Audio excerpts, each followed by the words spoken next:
Hi, I'm Tolyzor. In this video I'm going to show you how to use the Autodyno, which I'm releasing on Gmod.org. Okay, so the first step is to spawn the dupe. If you put it in the right folder, it should be in the advanced duplicator menu. So if we just open that and spawn that, next you want to spawn the engine which you want to test. So I'll just test a pretty generic boxer engine I've got here, which should be good for this example.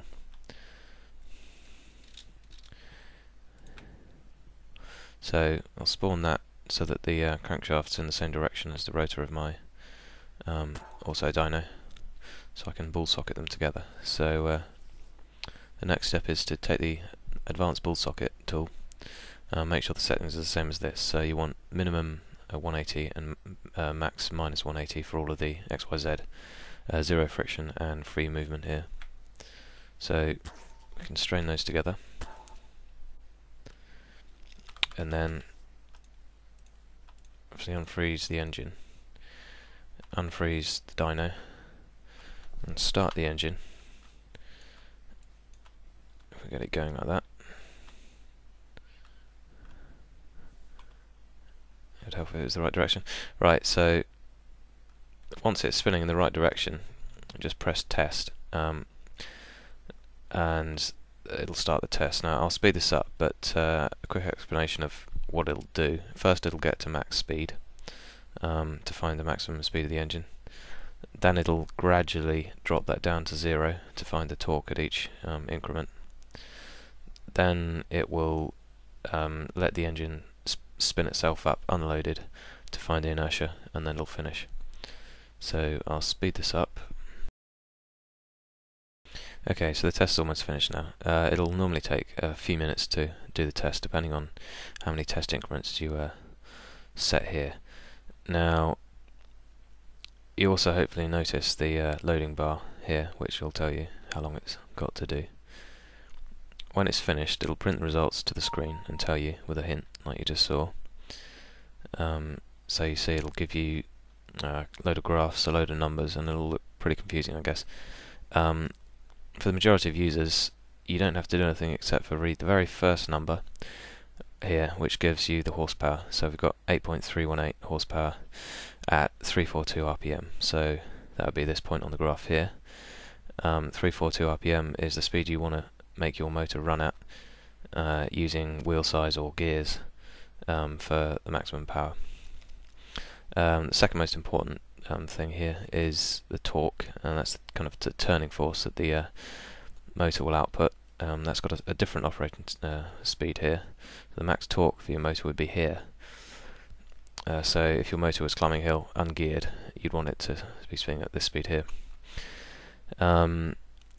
The other things to note, we've got the max possible speed here, so that's like your red line speed. So your motor can't go any higher than that. If it does, won't produce any torque.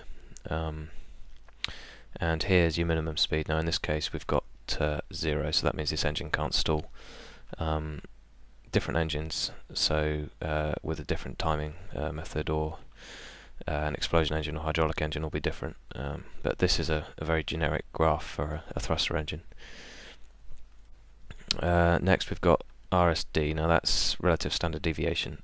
That's just how much the torque varies. Lower is better. That means a smoother engine.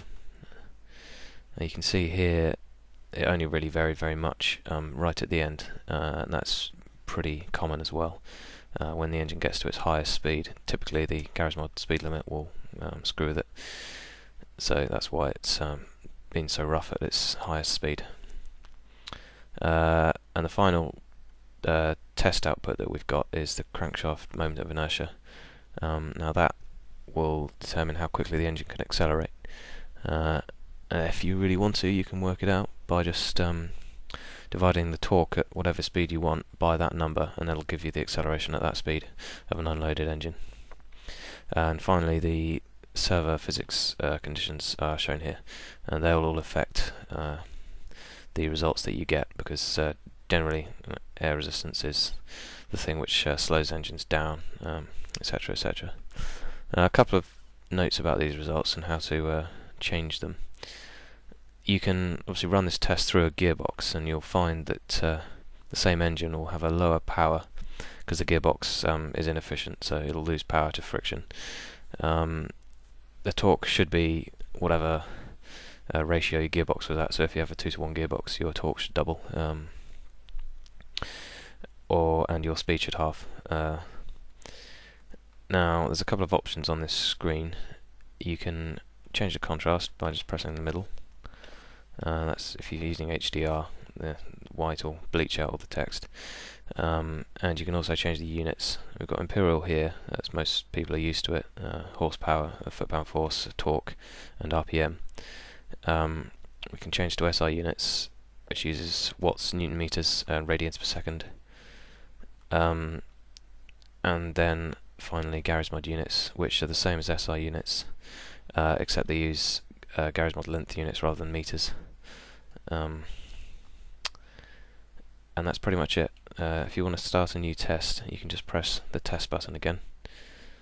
And that's that.